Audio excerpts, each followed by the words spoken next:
Hi, this is Dave, and before we get to the show, I wanted to ask you a favor. One of our goals this year is to grow the show so that What Does Star Wars Mean to You reaches more listeners. And that's where we're asking you for help. And it's really easy. Wherever you listen to us, please hit that subscribe button. If you're liking the show, give us a 5-star rating and review on the platform you listen to us. We make a lot of fun of the algorithm and the smash that button thing, but it really does help us get noticed by new fans. And if you want to join in on the conversation, find us on social at Star Wars Mean to You. That's Star Wars Mean, the number 2 in the letter U. Now, let's chat some Star Wars. Seeing that Rise of Skywalker trailer for the first time and then having Ian McDiarmid come out and be like, roll it again. It's just so, I will never forget the absolute thrill of that.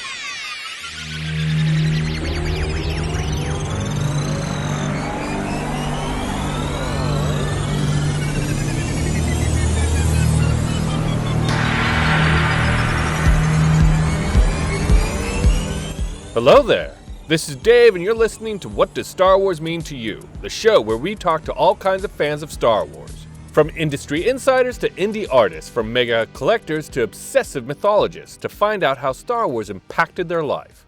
Here's the thing, there's a lot of ways to look at Star Wars and it's all from a certain point of view, and that point of view is yours. Now, I've always loved hearing people's passionate points of view on Star Wars because, for me, it reveals new ways of looking at the franchise. Also, let's just face it, it's fun to talk Star Wars. My guest today is from Chicago, so naturally she's a comedy nerd and a foodie. But her utter devotion lies with Star Wars, especially Rebels. She is relatively new to Star Wars fandom, but her devotion led her to double downing in the podcasting space, not for just one Star Wars show, but 2, as co-host of the Jedi Way on YouTube and co-host of Force Toast, a Star Wars happy hour podcast. Let's give a warm hello there to Elora. Thank you so much. I love the hello there. I'm pretending like I'm hearing all of them from all the listeners out in Listenerville. Yep. It's like, hello there, hello there, hello there, hello there, hello there. Perfect. Awesome. It's always good to get a montage of hello there's when you walk into a room. Precisely. That's how I want to be greeted in every room I walk into, every party I walk into for the rest of my life. I will demand it. So tell me, Laura, are you ready to share with the world? What does Star Wars mean to you? I am. I'm very excited. Star Wars means a lot to me, so there's lots to talk about. So let's fire away. Let's fire away. Thank you for joining me. You have a glass of wine. I did not get a glass of wine, but it's still before 5 p.m. where I am. Fair. Damn that number. Damn it. Damn you time zones. Yes. So let's start off with 5 with the Force. This is set of 5 standard questions I ask all my guests. And number 1, which Star Wars movie is your go-to favorite? Ooh.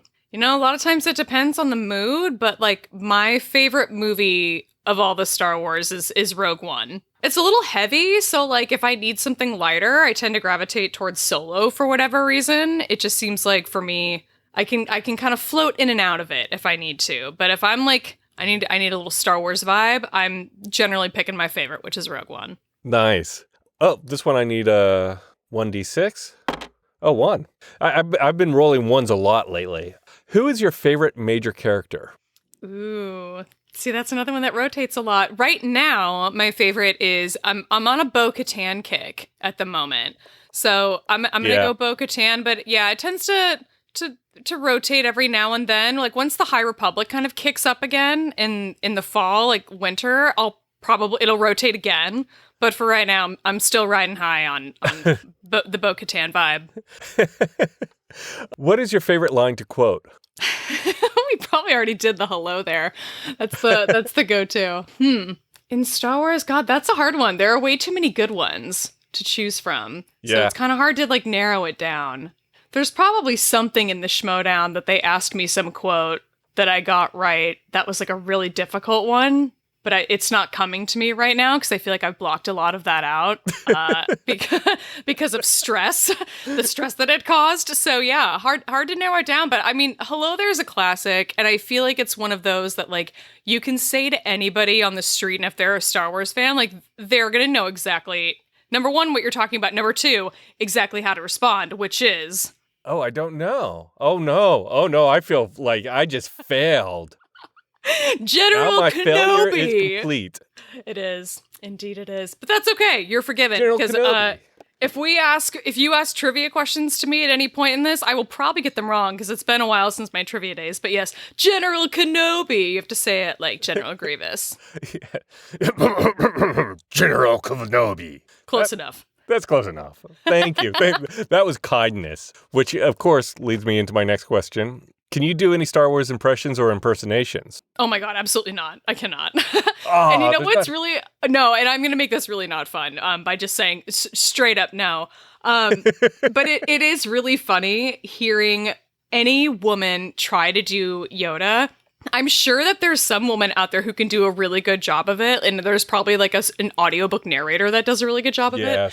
But it's really funny because I just finished listening to the Rise of the Red Blade audiobook. And there's Yoda plays a role in that book. It is narrated by a woman who's a very talented voice actress. She does a great job. But I remember the first time I heard it, I was just like, it's a very like disarming. I was just like, oh boy. Well, oh, good on you, girl. Rise of the Red Blade just came out, and you just finished the audiobook?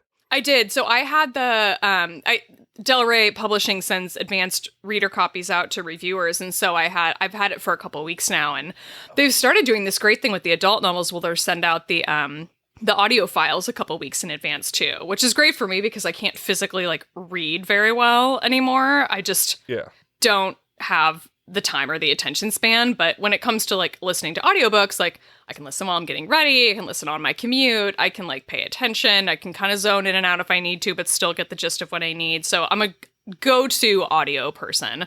And fortunately for me, the Star Wars audiobooks are just fantastic. And it's a new narrator that I haven't heard do an audiobook in Star Wars before. She voiced Ada Forte in the Battle of Jeddah audio drama, if you listen to that in the High Republic. But having her do the full book, like, she's fantastic. I think her name is Kristen C. I'm not totally sure how to pronounce her last name. But she's so good, and I really hope that she comes back and does, like, more audio book narration in Star Wars, because she was great. Besides the movies, what is your favorite Star Wars content? This could be a TV show, comic book, a novel, a game. Oh, man. See, like, you just called me out for Star Wars Rebels, which, like, was true for a really long time. Oh, because I always preferred it over Clone Wars. And I still do, but I'm like, ooh. Like, I really love The Mandalorian. Like, every single season, even, like, season 3, which for some reason a lot of people didn't like, is such a massive hit for me. And I also really love the Kenobi show. So it's really hard to say. I'm also a massive High Republic fan, so it's really hard to narrow it all down. But I guess in terms of, like, media, on-screen media, I'll go The Mandalorian. It's a good show. It is. It really is. Well, let me ask you about this, because in your bio, you said that you came to Star Wars late. So what was it that first introduced you to Star Wars, and how did you get into it? So it's really random, because I saw The Phantom Menace when I was like probably 10-ish years old, and it just kind of didn't stick. And there was a Force Awakens trailer that came out, and I don't know what it was about that like first trailer. And I think the trailer specifically that I saw is the one that starts with like Finn popping out from the bottom of the screen, helmetless, but it's still in the Stormtrooper. And something about that trailer, just sucked me in. And at that point, I had only seen the one Star Wars film. I had never watched the original trilogy, but it was one of those things where I was like, just for my own like education in culture, I should probably watch these movies. And I just hadn't gotten around to it. And this was like 2014, right? Like I had been an adult for a while, and I just was like, I've always had like a fandom though. I mean, like Harry Potter was a big one for me. The Divergent series was a big one for me. Sherlock on BBC, that was another one. So like I kind of have sort of floated around from fandom to fandom. Didn't have one at that moment. And so there was a vacancy, and Star Wars jumped in and filled the vacancy, and still has not let go. And to this day, like, The Force Awakens still has has a warm place in my heart, because it was that thing that sucked me in to the fandom 100%. So you got sucked in by the Force Awakens. What was it about it that kind of sucked you in? I know with all these fandoms you talked about, Harry Potter, Divergent, Sherlock Holmes to an extent, are kind of complete worlds that are absolutely explored. Was that an aspect of it, or was there what were some of the other things that really dragged you in? I think the fantastical like sort of element of it, I mean, I was very appealing because like fantasy tends to sort of be where I gravitate towards.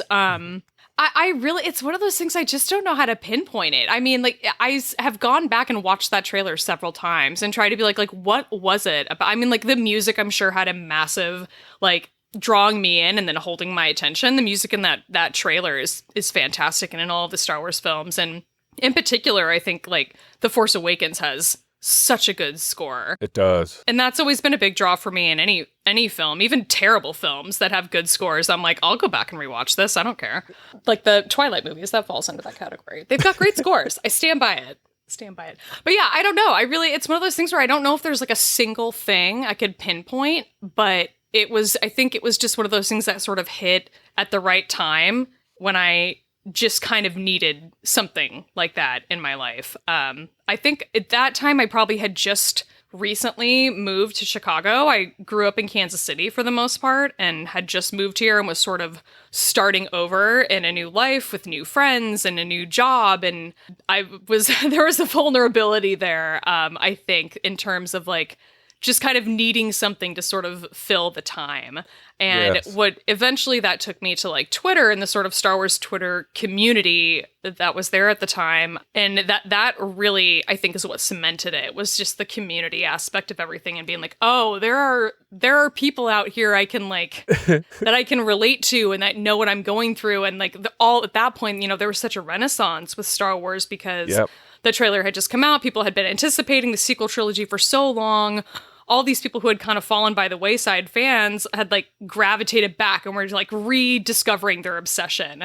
And I think I just found it right at that right same time as all of those people were rediscovering it. I was discovering it for the first time. And what were some of the elements of this new discovery that you really liked? Like once you saw the movie, what were the things that really stood out to you?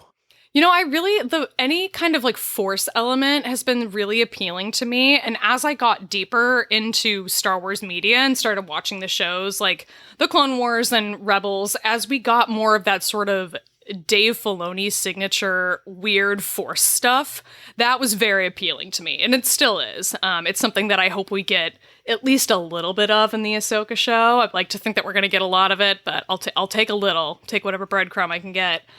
So I think that was a really appealing aspect. I mean, like the magic sort of all of it kind of appealed to me in the same way that Harry Potter kind of appeals to me, and not to mention it's an escapism thing. I think that was a big part of it too, and probably still is for the most part. If that's what draws you into something, I feel like that tends to take hold, and that's not going to let go for a while. Like I've sort of said, I like float from fandom to fandom. Yes. Star Wars has been very consistent for the last 8 to 9 years for me, so I'm not sure if I'm going anywhere anytime soon. You put a ring on it. I did. I committed. So from Phantom Menace to The Force Awakens, about 14 years. A lot of Star Wars came out in those 14 years. But then you see the trailer for The Force Awakens, and it awakens your own fandom. Ha ha! See what I did there? It did. Yep. And I apologize. I'm terrible.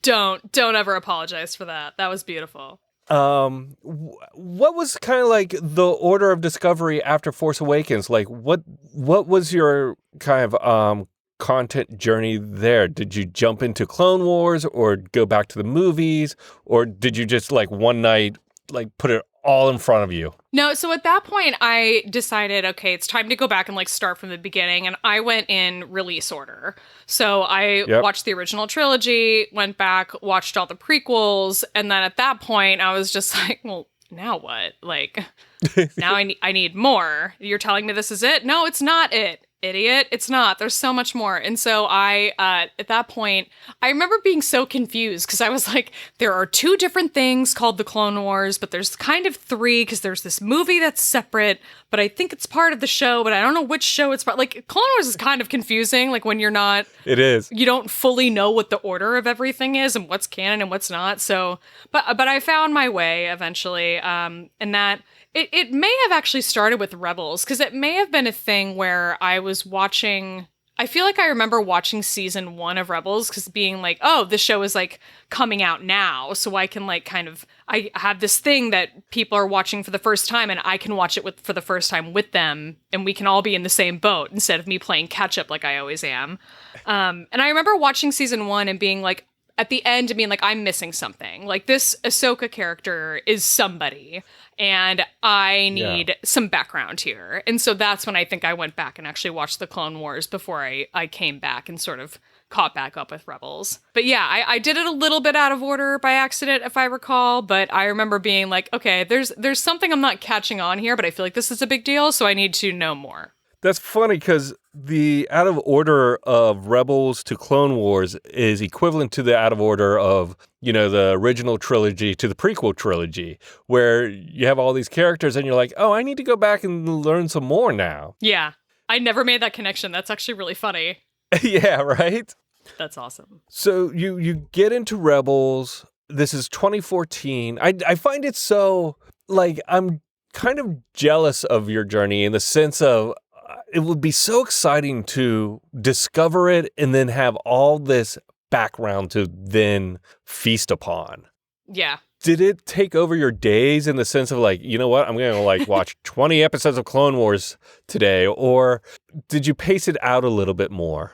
No, I definitely paced it out because it was either early 2015 Super Bowl or late 2014 Thanksgiving that I kind of started this whole thing. And so it was like mostly 2015 that I spent probably catching up on the Clone Wars. Because I remember by the time Rogue One came out, I was so like dead set on being like, I just need any Rebels connection. I need just the slightest little sliver of a hint of any of these characters' presence in this movie, since I knew roughly about the time period it was set in. So by the time I got there, we got to like Rogue One, I was caught up. I know that when Force Awakens actually came out, that December 2015, I didn't see it opening night, because my first opening night of any Star Wars movie, like premiere night, was Rogue One, where me and 10 of my friends got tickets and went and saw it opening night. And my sister was with us, and she came from her company Christmas party, and she got very drunk at that and then fell asleep at Rogue One, and then woke up, and Admiral Raddus was on the screen, and she just busted out laughing at this very emotional moment in the movie. And she's like, why is that guy's eyeballs on his shoulders? It was so I'll never forget it. It was a very memorable screening. But I remember not going to opening night for Force Awakens because I think I was like intimidated. I was like, I don't want to be around all these Star Wars fans. I'm gonna wait a little bit before I go see it. I know, I was just a little bit scared, and I shouldn't have been, because that was stupid, because Star Wars fans are mostly the best. I like to think so. I mean, if you stay off of social, I think in person definitely the best. Yeah, very much so. Yeah, it's really the social media and that's where I would have been starting to become active and probably seeing some of the hate, where I probably got a little bit scared, not knowing that in real life, like, the Star Wars fans are just fantastic people. And I've since learned that over and over again at every celebration I've been to, as I have been to every single one since 2017. Oh my gosh. Good times. Were there other things that you got into? Like, did you get into toys or video games or plushies or the Funko Pops? No, not really. It was really mostly like media focused for me until like 2017. I went to that celebration, and that was sort of my jumping off point for books happened around that time. But no, and to this day, I'm not a collector. Most of the like toys and like sort of merch things that I have, or at least like, I guess, toys and figurines and things like that, are things that have been given to me. It's not stuff that I've like gone out of my way to buy. I have lots of, as most Star Wars fans, I've got lots of Star Wars shirts. Those I have mostly gotten at different cons and whatnot. And I have a lot of Star Wars. I don't want to say it's a lot of Star Wars art. I think for somebody who got into it in recent years, it's probably a lot of Star Wars art, and most of it's not hanging. Most of it's like in a drawer. But like when I would go to any convention, and we've got great conventions here in Chicago. We have C2E2 that happens every year. And the Artist Alley that gets set up with that is just absolutely massive. And so I went a little gung-ho for a while buying Star Wars artwork, to the point where there's just way too much of it. I can't hang it all. But it's that's probably the closest thing I have to like collecting. But even the books that I have, like in hard copy, like I eventually like donate them. I'm an ebook person when I do read hard copy books. Yep. I just kind of, usually I keep them out kind of on display to have like in my background when I do YouTube stuff for the Jedi Way with John. But for the most part, yeah, I'm not much of a collector, which is good because I'm kind of a messy roommate. So I'm not a good person to have a lot of clutter around because I just don't dust as often as I should. You know, you get it. Yeah, no, I get it. I mean, it's being a collector is also being a lifetime duster. It truly. Yeah. No, I don't envy that at all. Cinema Craptaculous is your podcast destination for all things movies, good and bad, streaming series, good and bad, and pop culture, good, bad, and the ugly. You get a totally different show every week, such as People Also Watched with Adam, Dave, and Tara. They're three industry insiders who always find the hilarity in the big budget feature and the lesser known feature you may have missed. There is, of course, the Expanded Universe. This is your place to geek out. John, Doc, and S'more are your geek experts to talk about what's going on in the world of streaming series, movies, superheroes, pretty much any showbiz geek topic, they're going to talk about it. And of course, there's the show that started it all, Cinema Craptaculous, with Stephanie, John, and Dave. You don't even need to have seen the movies these guys talk about to have a good time. So what are you waiting for? Go and subscribe to Cinema Craptaculous wherever you listen to your favorite podcast. You mentioned Celebration, going to Celebration in 2017, and having gone to every single one since then. How many total have you been to, and what are some of your favorite memories from those? Oh, God, so many good ones. Okay, so I went to 2017 in Orlando. 2018, there wasn't one, I don't think. 2019 was Chicago in my own backyard, which was perfect. Yeah. Very memorable. And then 20 was supposed to be Anaheim. 22 was Anaheim. And then 23 was London. Whether I go to Japan in 2025 is still TBD. But it's fingers crossed I can hopefully swing it. But I think 2019 was probably the most memorable. I remember not getting into any of the panel lotteries, like the big panels. And my thing with Celebration is like, I'm not there to shop. I am not there for autographs. I'm not there for cosplay. I am there for information. I am there to go to panels, and I want to go to all the big panels, and I want to see my friends. And those are the only two things that I need to accomplish while I'm at Celebration. And so I was really devastated when they took away the camping out component of Celebration, because I really wanted to get into all these big panels, and I didn't get into any of them. But Alyce and I had just recently launched our show, Forced Host, and so I had one guy reach out, and he was like, hey, I'm supposed to come to Celebration. I was supposed to come with my wife. She can't come anymore.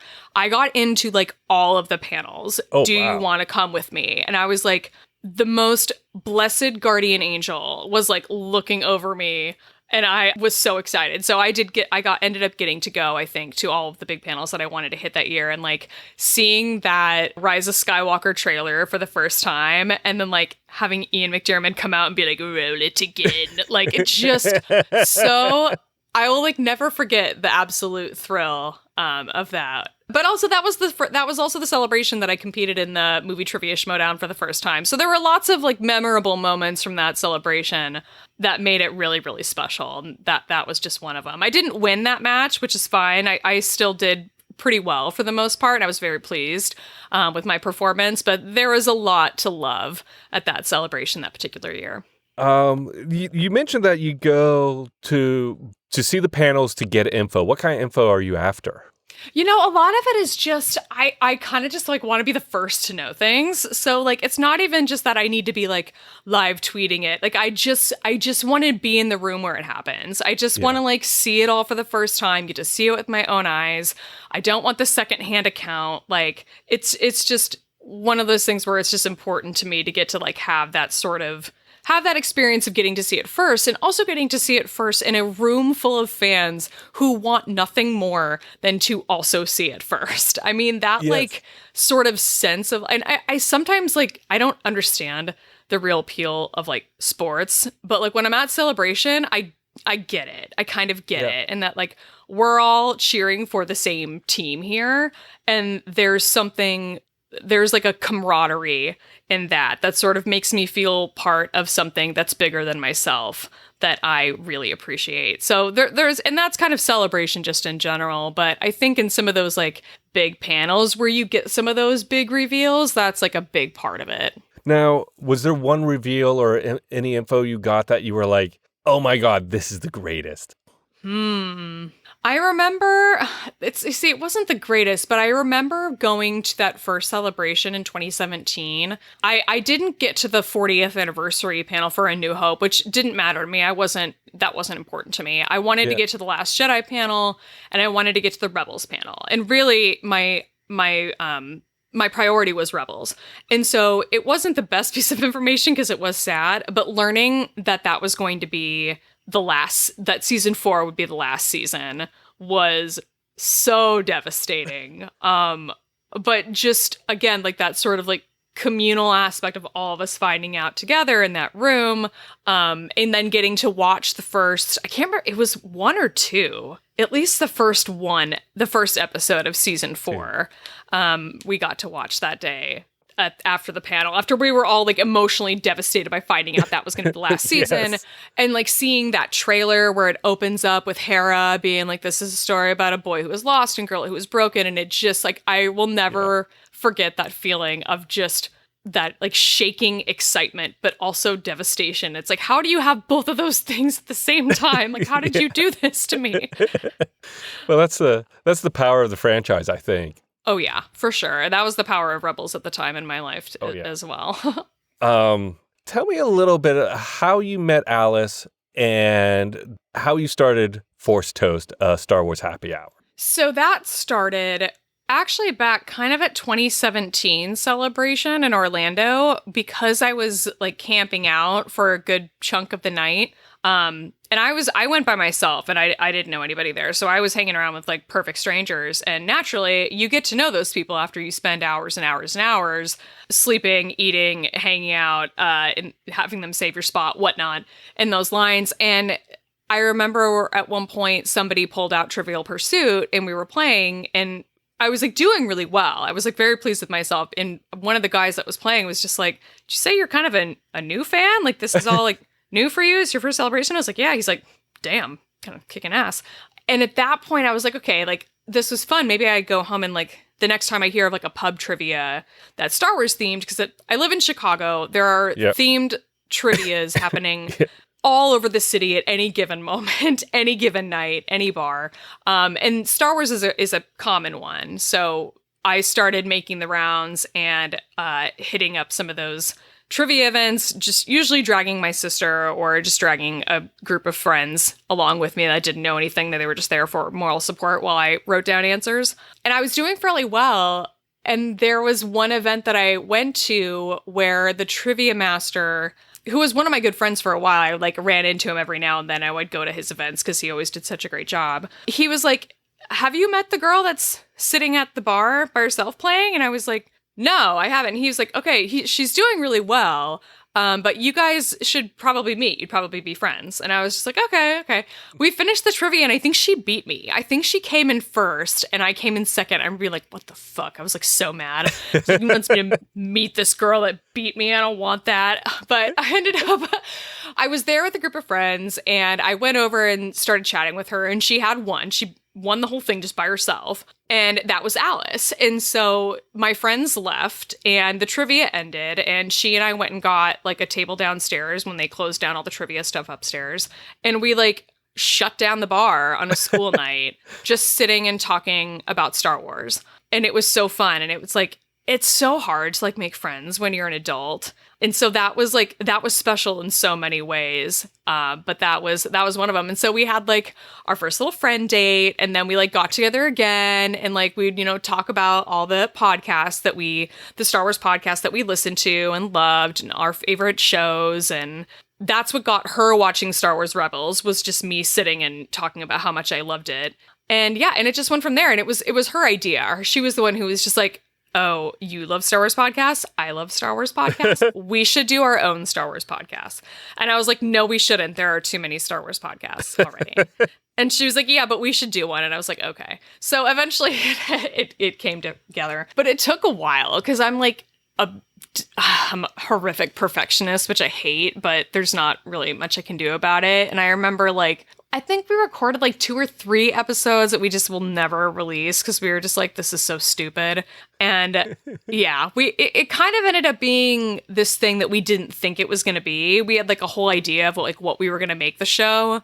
And it wasn't originally going to be like a news show or a Star Wars like recap of what we're reading, watching, listening to.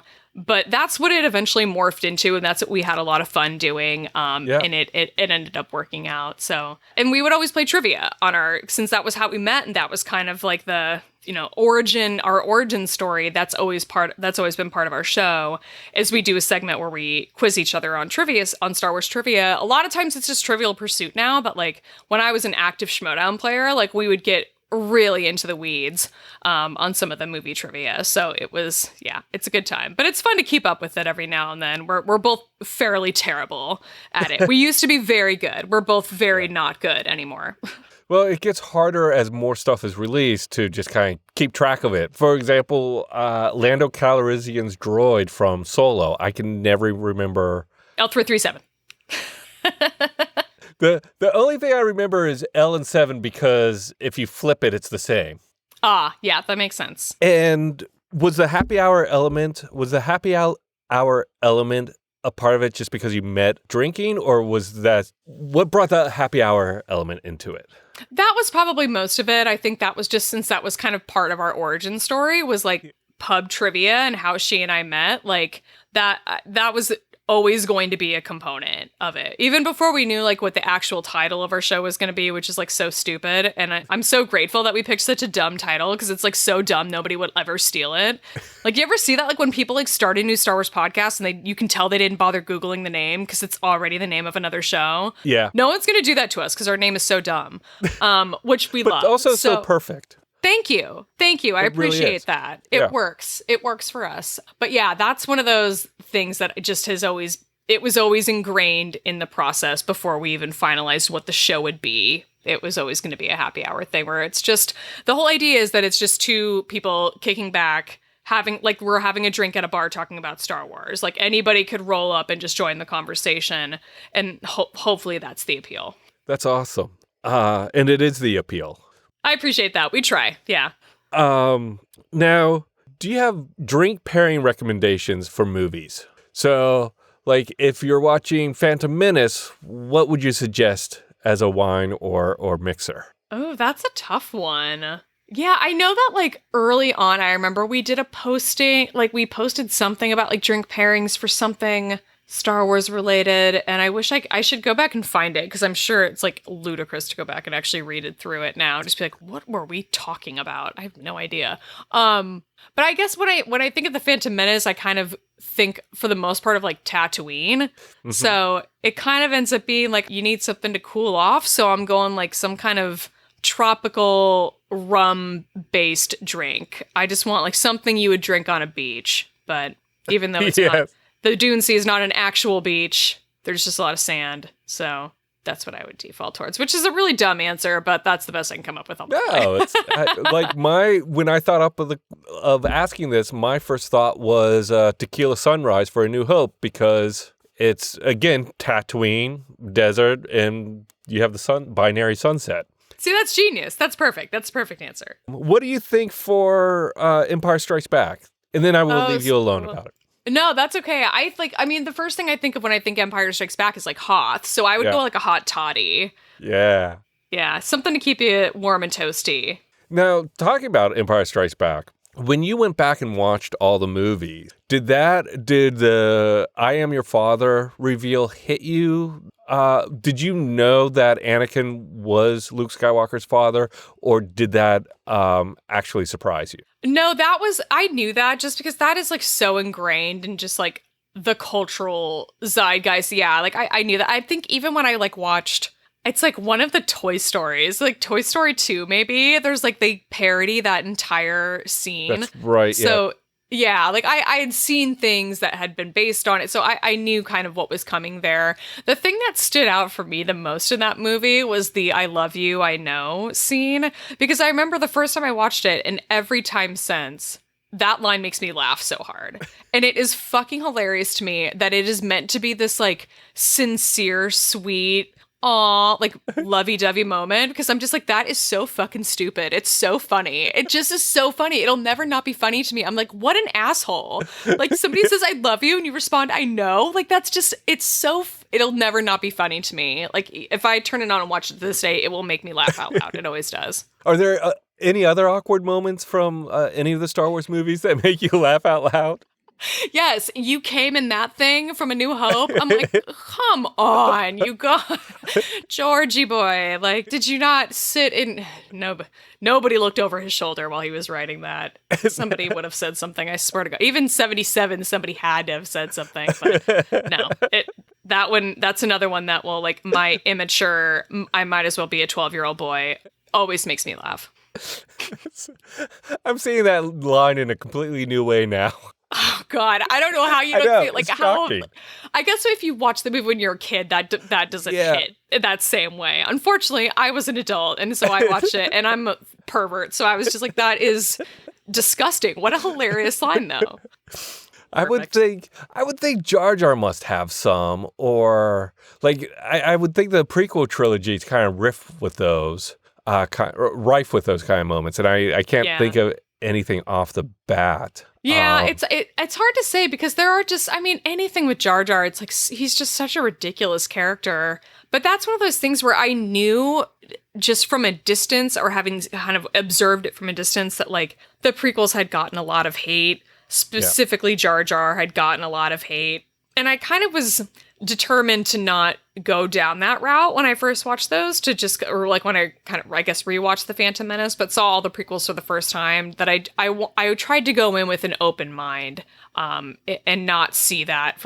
And sometimes it's hard because sometimes it is absolutely ridiculous, but there are so many scenes, particularly I think in Attack of the Clones, that are just like gorgeous. I mean, absolutely, like everything, that arena, like when they're like, the shot of them going into the arena from the shadows and that sweeping wide shot of Geonosis, like some of that, there are parts of that movie that are just absolutely beautiful. And it's so funny to me that like there are, some components of that film that just get ridiculed nonstop, to the point where like the entire thing is just a joke to some people. I'm just like, no, but like, did you not watch what I just watched? Like, oh my God. And the music in that movie it's gorgeous. And it's Alice's favorite Star Wars movie. You'll find that out when you talk to her. I just spoiled it. Attack of the Clones is her Spoiler favorite alert. movie, right?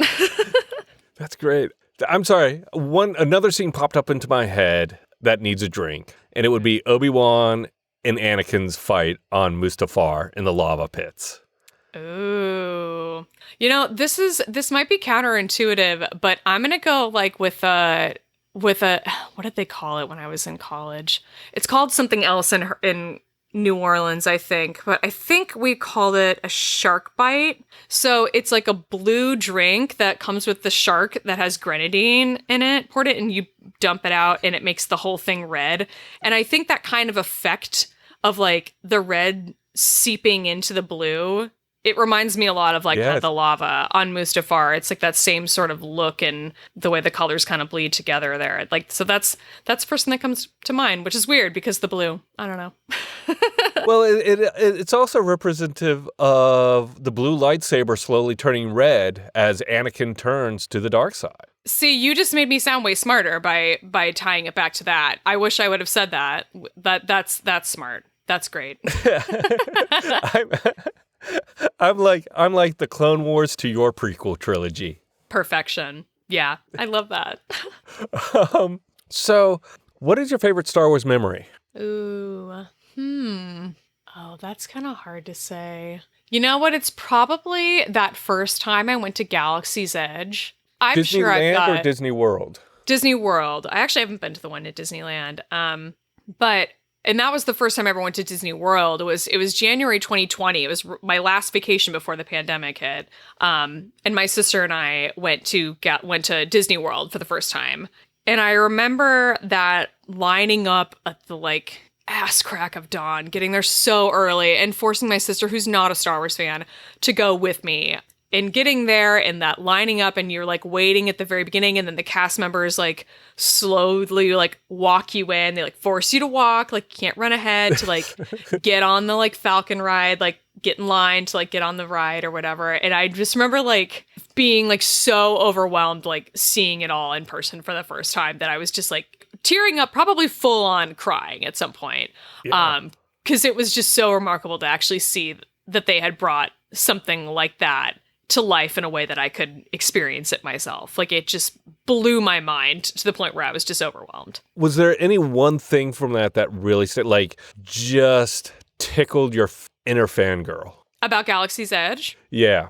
Well, I wish I could tell you that it was building a lightsaber, because I in some ways I do regret not doing that experience, but at the same time, I'm like, I didn't want to have to like make my sister sit through it. I'm like, she wasn't going to pay for that. And I kind of didn't want to pay for it either. But I think some of the things, one of the parts that really stood out to me was Oga's, the cantina. Uh-huh. I absolutely loved it. And there was like a time limit. Like you could only be in there for like a certain amount of time, I think, when I went in.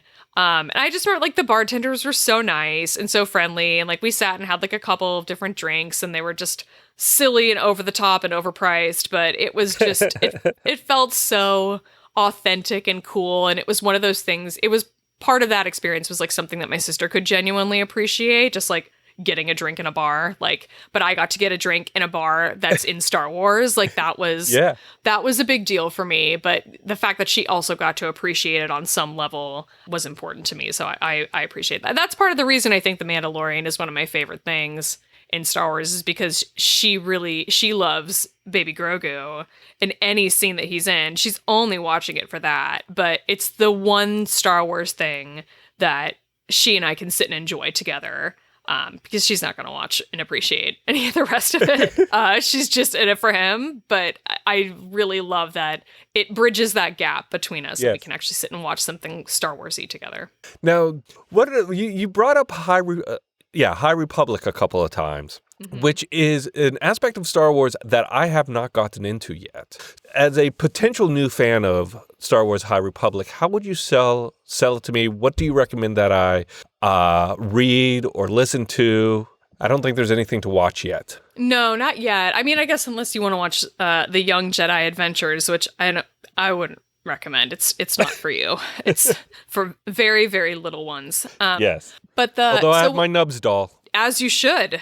We should all be giving in to Nubs capitalism at every chance that we get. He's awfully cute. He's Grogu cute. You can have Nubs is forgiven. The rest of that show I can't get on board with. But the High Republic is so fantastic, and I'm not totally sure if it was like partially because the stories and the writing is so good, partially because it was new, and it was again that element of like getting to experience something at the same time that everybody else is experiencing it.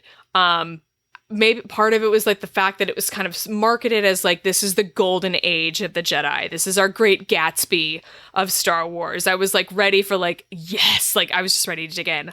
That first book though, by Charles Soule, it's called Light of the Jedi. And that's the first book of phase 1 of the High Republic, is so good. I absolutely love it. It needed like 2 reads to kind of fully grasp everything, because it's a lot of characters that are introduced in that book. You don't necessarily need to retain all of them, but once you read that book, which is really good in itself, you can get past, not let yourself get bogged down in how many new characters there are, which is why I recommend the audio. The audiobook is so good. Mark Thompson narrates the audiobook. He narrates a lot of the High Republic audiobooks and does a fantastic job. But that audio, I think sometimes the audiobooks are better when there's a lot of detail. Because for me, I tend to get bogged down in detail. So like all of the Thrawn books for me, like I have to do audio, because I will get bogged down and I'll be like, wait, I'll like have to go back and read and reread and reread, and I'll never get through them. But with the audiobooks, if it just keeps going, I'm like, okay, I didn't catch it, but it's fine, doesn't matter. Like space battle, pew pew pew, whatever. But it can kind of get like that a little bit with the amount of new characters that are introduced in Light of the Jedi. So I give that warning because I think people get overwhelmed when they try to read it, but it's such a good book. And the reward that you get by the end of phase 1, which you read Light of the Jedi, there's one young adult novel I think you need to read at least in phase 1, but then the other 2 adult novels in there that sort of form a trilogy. It's such a rewarding reading experience. Those books are just fantastic. So I definitely recommend, if you're going to start, go in the release order that they followed. Same way as you would the movies. But the Light of the Jedi is truly fantastic. It's definite recommend for me. I will give it another go. I think I've read the first 2 chapters at least of Light of the Jedi, maybe the first 50 pages. And I think one of the things that I was bumping up against was the mini characters and kind of this whole new situation going on. And is there, you mentioned there's kind of like 2 trilogies of books. I know there's a comic book series. Have you read any of the comics? I have. So I'm not really a big comics person, but the character that I absolutely love, who's sort of one of the leads in Light of the Jedi, Avar Kriss, she's sort of one of our main characters in the comic run from phase 1, the adult comics. There's a kids comic series called The High Republic Adventures. I didn't read those, but the High Republic, the comic run, is just fantastic. One of the other main characters is Keeve Trennis, and it's so funny because you're kind of seeing everything sort of play out through her eyes for the most part. Like, she's just a sort of recently knighted Jedi Knight. She still gets to spend a lot of time with her mentors, so it's her trying to kind of, it's sort of her coming of age story, and unfortunately she's having to come of age during a time where war is breaking out. Attacks on the Republic are breaking out, and she's a really funny character. She's kind of one of those, like, she lets the intrusive thoughts in a little bit, and she swears a lot, and she just like she's just really fun and like relatable in that aspect, and sort of seeing her go through the journey that she goes through in those comics. And same with Avar Kriss, the sort of journey that she goes through, where there's almost like sort of a like Keeve grows a lot, and like Avar Kriss almost kind of like regresses a little in some aspects.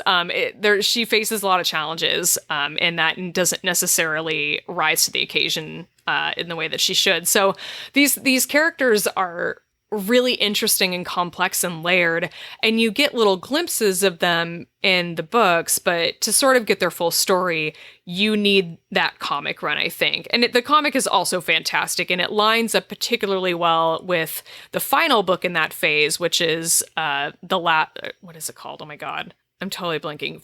The Fallen Star by Claudia Gray. Oh yeah. Another fantastic one. Anybody who's read any Star Wars book, if it's by Claudia, you know that Claudia Gray is a absolutely fantastic Star Wars author. So many people have read Lost Stars, so you know exactly what I'm talking about. Her book, The Fallen Star and The High Republic, is fantastic, but you can't just pick that up and read it because it's the third in a trilogy. So you got to read the first 2. That's cool. I'll definitely check it out. It's been something that I've been saying I need to give another chance. Yeah, I agree. And I think I struggled a little bit with Light of the Jedi too. I remember like reading that first chapter and being overwhelmed by the characters. The thing is like that first chapter, most of those characters aren't in the rest of the book. The first chapter is kind of a standalone thing. Yeah, it's like you really don't prologue almost. Yes, you don't need to get like bogged down in everybody that's in it. What are the top 3 elements that make Star Wars to you? Ooh.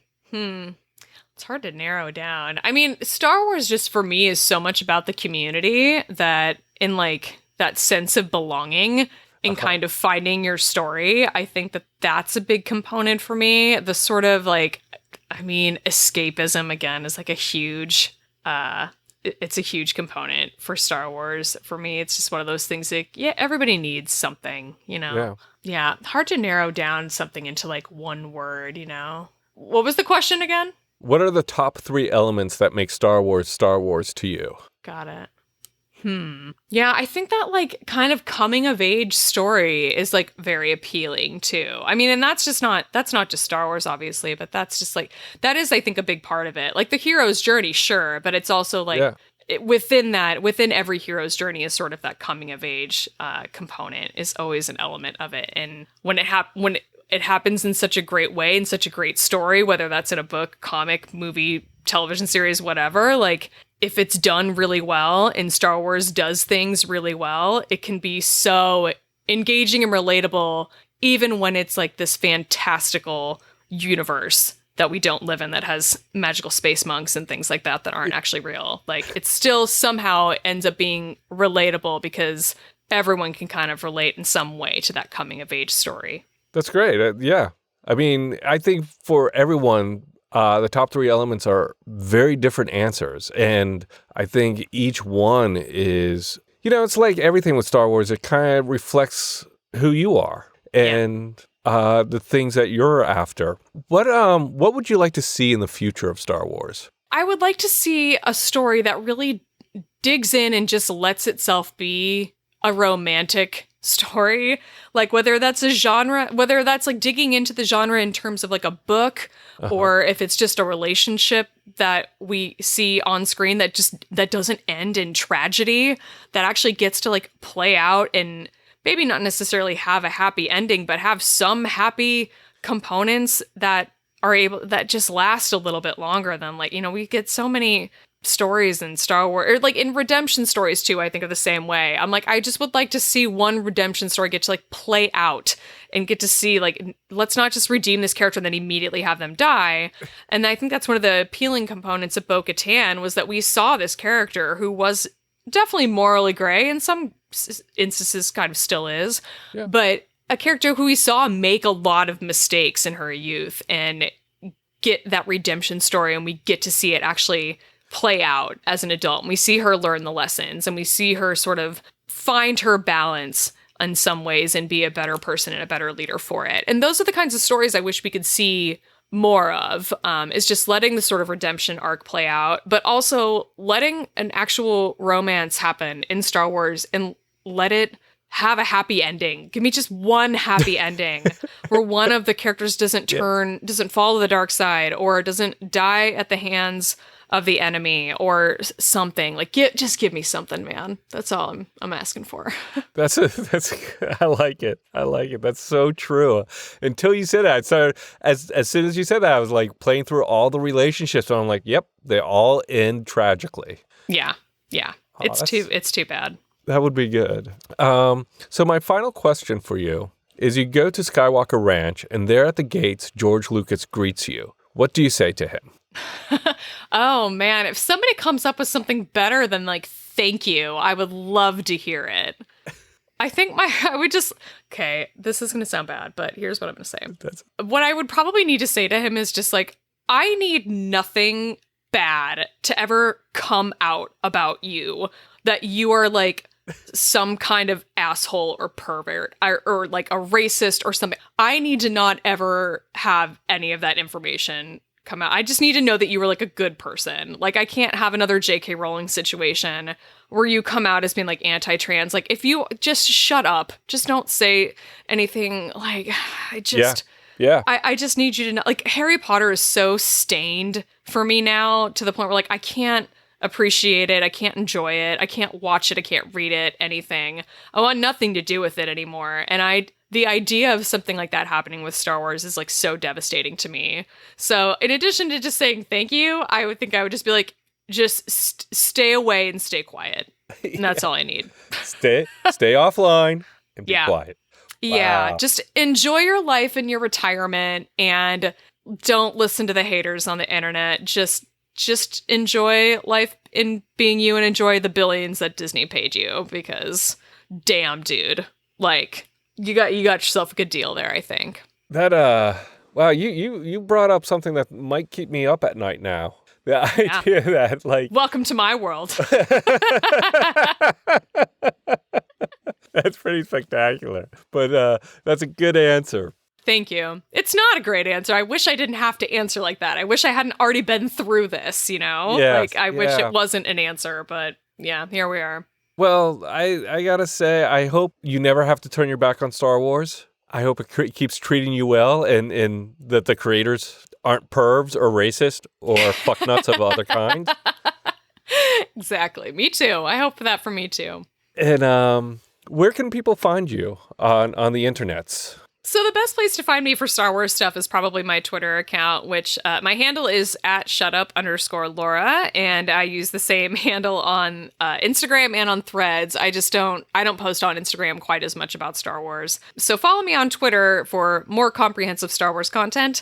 Actually, really almost exclusively Star Wars content. And then the show that I host with my friend Alyce is Force Toast, a Star Wars happy hour, where she and I talk about news and recap books, movies, and TV shows. And do trivia and all kinds of fun debauchery stuff while we enjoy alcoholic libations. And it's a very fun conversation to listen to. Thank you. Yeah, we have a lot of fun with it. We think we're very funny, and so we have a lot of fun. Oftentimes when I go back and listen to it, we're not, but it's fine. We have fun, and that's what matters. And the show that I host with John Rocha on his YouTube channel is called The Jedi Way. We recently welcomed a new co-host, Kevin Smets, to that show, and we're having a ton of fun. Kevin has brought a really fun element of just silliness to our conversations that we're enjoying quite a bit. So you can check out The Jedi Way on John Rocha's YouTube channel. And I'll have links for all of that in the podcast notes as well. And Laura, thank you so much for sharing what Star Wars means to you. I really appreciate your time, and I loved hearing your story. I love the idea that you're a quote-unquote new fan. I think that's got to be an amazing experience to kind of get almost 50 years of Star Wars from in just starting in 2014. And it's also really impressive. Thank you. It's a lot of fun. It's just kind of goes to show you it's never like really too late to find a new hobby, passion, whatever, and you can catch up on things much faster than you think you can, even if you have a full-time job and a life and all kinds of fun stuff going for you.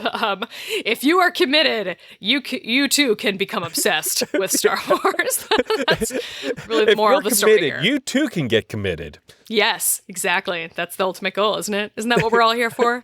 It kind of is. That is the end goal for everything. Yeah. Thank you so much for having me, Dave. This was great. May the Force be with you. And with you.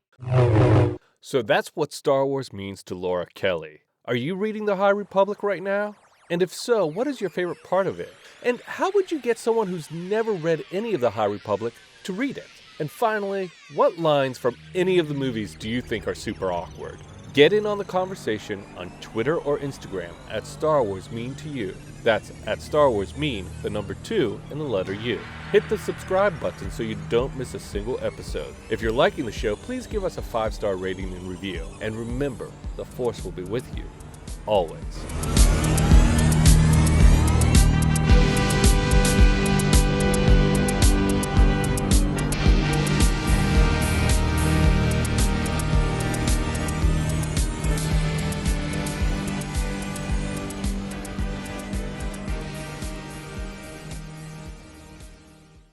Hi, this is Dave, and before we get to the show, I wanted to ask you a favor. One of our goals this year is to grow the show so that What Does Star Wars Mean to You reaches more listeners. And that's where we're asking you for help. And it's really easy. Wherever you listen to us, please hit that subscribe button. If you're liking the show, give us a 5-star rating and review on the platform you listen to us. We make a lot of fun of the algorithm and the smash that button thing, but it really does help us get noticed by new fans. And if you want to join in on the conversation, find us on social at Star Wars Mean to You. That's Star Wars Mean, the number 2 and the letter U. Now, let's chat some Star Wars.